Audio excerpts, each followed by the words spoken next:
Bom dia, querido irmão, querida irmã. Hoje, domingo, dia do Senhor, dia que nós celebramos a nossa fé, dia que nós celebramos a ressurreição de Jesus, que ressuscitou ao terceiro dia. A morte não teve a última palavra e ele ressuscitou, está sentado à direita de Deus Pai Todo-Poderoso e um dia há de voltar para julgar os vivos e os mortos, e o seu reino não terá fim.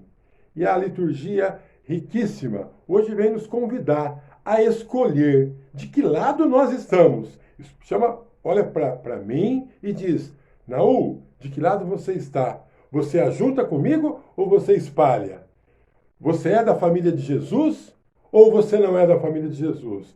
Você confia na graça de Deus? Você confia no perdão de Deus? Você confia na graça do Espírito Santo? Ou você quer dizer não ao Espírito Santo? É isso que nós vamos meditar. É isso que nós vamos experimentar nessa liturgia. A palavra de Deus está em Marcos, no capítulo 3, versículos de 20 a 35. Evangelho de nosso Senhor Jesus Cristo segundo São Marcos. Glória a vós, Senhor. Pecado contra o Espírito Santo. Dirigiram-se em seguida, vou pegar a Bíblia aqui na mão, né? Dirigiram-se em seguida a uma casa. Aí afluiu de novo tanta gente que nem podiam tomar ali o alimento. Quando os seus souberam, saíram para o reter, pois diziam: ele está fora de si. Também os escribas que haviam descido de Jerusalém diziam: ele está possuído por Beelzebu, é pelo príncipe dos demônios que ele expele os demônios. Mas havendo-os convocado, dizia em parábolas. Jesus sempre falando em parábolas, não é? Porque não adiantava falar para aqueles que não queriam compreender, não é? Como pode Satanás expulsar Satanás? Pois, se um reino estiver dividido contra si mesmo, não poderá durar. E se uma casa está dividida contra si mesma, tal casa não pode permanecer. E se Satanás se levanta contra si mesmo, está dividido e não poderá continuar, mas desaparecerá. Ninguém pode entrar na casa do homem valente, do homem forte, e roubar todos os seus bens, sem antes não o prender, e então poderá entrar e saquear a sua casa. Em verdade eu vos digo, todos os pecados serão perdoados aos filhos dos homens, mesmo as suas blasfêmias. Mas todo que tiver blasfemado contra o Espírito Santo jamais terá perdão, mas será culpado de um pecado eterno. Jesus falava assim porque tinham dito: ele tem um espírito imundo. Chegaram sua mãe e seus irmãos, e estando ao lado de fora, mandaram chamá-lo. Ora, a multidão estava sentada ao redor dele, e disseram: tua mãe e teus irmãos estão lá fora e te procuram. Ele respondeu: quem é minha mãe? Quem são os meus irmãos? Jesus faz uma pergunta para cada um de nós nesse dia. E olhando e correndo o olhar sobre a multidão que estava sentado ao redor dele, disse: eis aqui minha mãe e meus irmãos. Aquele que faz a vontade de Deus, esse é meu irmão, minha irmã e minha mãe. Quando nós fazemos a vontade de Deus, ou seja, a vontade de Jesus, somos da família de Jesus, da família do Cristo. Palavra da salvação. Glória a vós, Senhor. Muitas vezes nós somos como Adão e Eva, não é? Na primeira leitura da liturgia de hoje, narra aquele momento em que Adão e Eva comeram o fruto que Deus havia dito: não comam desse fruto que está na árvore que está no meio do jardim. Como que era, né? Todas as tardes, era aquele quando Deus vinha passear com Adão, não é? Adão estava ali esperando para dialogar com Deus, os passos de Deus. Porém, naquele dia, quando ele ouviu os passos do Senhor, ele teve medo. Olha isso, meu irmão. Ele se escondeu. E Deus, e o Senhor, com toda a sua onisciência, com a sua onipresença, ele já percebeu. Adão fez alguma coisa errada. Adão, se você, vemos isso na primeira leitura, tá? Adão, se você sabe que você está nu, é porque você comeu do fruto da árvore que eu te proibi de comer. Por que você fez isso? É o que nós fazemos até hoje, a humanidade faz até hoje. Terciariza a culpa. Jogou para Eva. Jogou para Eva. A mulher que o Senhor tirou do meu lado, da minha costela, a mulher mandou eu comer e eu comi. Olha isso. O que Adão podia ter feito naquele momento? O que a leitura fala, Senhor, me perdoa. Senhor, mas não, ele não é culpa minha. Foi a mulher. O Senhor vai à mulher. Mulher, por que você fez isso? Por que você fez isso? A serpente falou que eu ia ser como Deus. Eu cresci o olho, né? E queria ser mais do que apenas a Eva do paraíso. E o Senhor, quer dizer, mais uma vez, Eva joga, terciariza a culpa. Passa para a serpente. O Senhor vai à serpente, não tinha mais ninguém. A serpente, né? Deus já nem perguntou para ela. Falou, olha, porque você fez isso, você será maldita entre todas as espécies. E eu colocarei inimizade entre a tua descendência. E aí? Qual é a nossa descendência? Nós temos que fazer a opção, como está no Evangelho. Nós precisamos escolher. Lembra daquela canção? A quem você vai servir? A quem você vai servir? Josué, capítulo 24. E o Senhor diz que colocará inimizade entre a descendência da serpente, o diabo e seus anjos, e a descendência da mulher, que somos chamados a ser dessa descendência. Aí nós vemos o Santo Evangelho, não é? Palavra de Deus riquíssima. É Jesus chegando mais uma vez e aquela multidão lota o lugar e ele não conseguia nem se alimentar, não conseguia comer, fazer ali a sua refeição. Por quê? Porque a fama dele tinha crescido. E quando eu vejo no final, quando Maria e seus irmãos, né, irmãos de fé, como nós aqui somos irmãos de fé. E aí, existia uma preocupação. Você acha que Nossa Senhora não estava preocupada com ele? Claro que estava. Aquele povão, aquele vulco-vulco, não é? Mas aqueles escribas, aquelas pessoas que tinham dor de cotovelo, como nós vemos hoje, não é? Querem arrumar uma justificativa, querem colocar alguma coisa ali. Ah, é pelo príncipe dos demônios, é por Beelzebu. Nome feio, né? É por Beelzebu que ele expulsa os demônios. E Jesus, sabiamente, mais uma vez, não é? Vai falar que não tem como um reino estar dividido contra si mesmo. Não tem.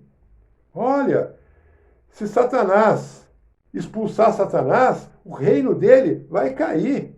Ele trabalha unido, eles trabalham juntos, eles vêm em legião, como é naquela passagem dos porcos, meu nome é legião. Ele se ajunta, o mal se une para destruir o bem. Ele não se divide.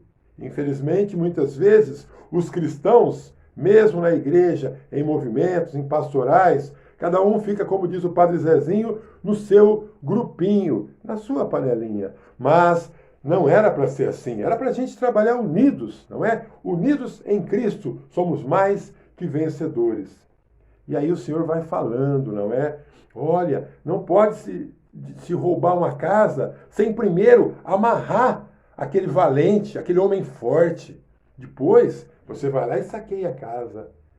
E o Senhor diz, todo pecado será perdoado aos homens.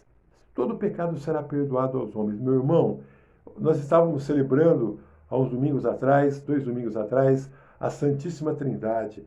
Todo pecado será perdoado aos homens, menos a blasfêmia contra o Espírito Santo. E qual é a função do Espírito Santo? É convencer o mundo, é nos fortalecer, é dar força para você naquele momento de dificuldade, é dar força para a sua família. Nós estamos em tempo de pandemia. A função do Espírito Santo é nos fortalecer na caminhada da vida, meu irmão. E qual é a função do Espírito Santo, meu irmão? Vamos à luta. Força, ânimo, é convencer o mundo que existe o pecado. E a palavra de Deus nos diz isso. Em João, lá em João capítulo 15, não, capítulo 16, lá no versículo 7, diz assim, ó. Entretanto, eu digo a vocês a verdade, convém que eu vá, porque se eu não for, o Paráclito não virá a vós. E quando o Paráclito vir a vós, ele convencerá o mundo a respeito do pecado, da justiça e do juízo. Essa é a função do Espírito Santo, vir, como diz em João, capítulo 16, 7, 8, convencer o mundo a questão do pecado. E quando Jesus diz, todo o pecado do homem será perdoado, mas aquele que blasfemar, aquele que dizer não, aquele que colocar um escudo, uma barreira, esse não receberá, esse não vai ter perdão. Nós, em Cristo, podemos fazer novas todas as coisas. É recomeçar, como recomeçou o leproso, como recomeçou aquele cego de nascença, como recomeçou Maria Madalena. Podemos sim recomeçar. O que nós não podemos é nos fechar a graça de Deus. Nós não podemos receber uma graça, receber uma cura, ver o mundo aí de ponta cabeça e o Senhor agindo na história da humanidade e dizer, isso aí foi sorte. Sorte, né? Isso aí foi outras coisas, outros nomes que são usados. Não, é graça de Deus, é poder de Deus. É aquilo que Adão e Eva deveriam ter buscado ali no princípio. Mas não ficar como nós vemos hoje, passando para o outro. Sempre é o outro, sempre é alguém. Nós não assumimos. Senhor, pequei. Filho pródigo, Senhor, pequei contra o céu e contra a terra. Eu não sou digno de te chamar de pai. Me trata como um dos empregados seus. E o Senhor dá aquele abraço nele. Isso é reconhecer que a graça de Deus, que o Espírito Santo faz o mundo conhecer, fez o filho pródigo conhecer o pecado, né? Fez o filho pródigo. Na hora que ele viu que a viola estava em caco, ele volta e ele nos convence a cada dia da nossa história. Encerrando este evangelho e meditação, a mãe de Jesus preocupada, os parentes de Jesus preocupados, não é? Tinha gente ali querendo, prender Jesus. As falsas acusações. Pensa bem, Jesus, o presente de Deus, Deus que não poupou o seu único filho, como dizem Hebreus, mas os deu para a salvação de toda a humanidade, envia Jesus ao mundo.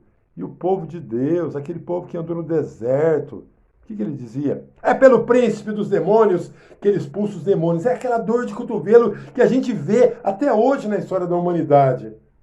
E alguém chegar lá, lembra daquele paralítico na padiola? É mais ou menos aquele cenário. Não tinha como entrar e não tinha como sair. Ninguém entra, ninguém sai. O paralítico foi jogado, jogado não, né?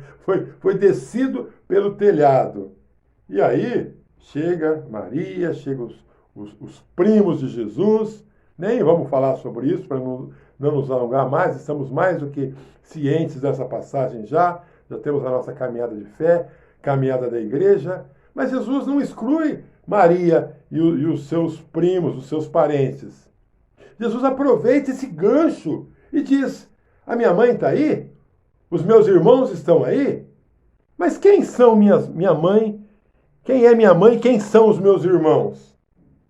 E olha no olho de cada um, e olha no meu olho neste domingo. Olha no teu olho, você que ouve essa mensagem neste momento. Todo aquele que faz a vontade de Deus é minha mãe, é meu irmão, é meu primo, é meu cunhado, é meu parente, é meu vô, é minha avó. Então é isso. O que nós precisamos fazer, mesmo em tempos de pandemia?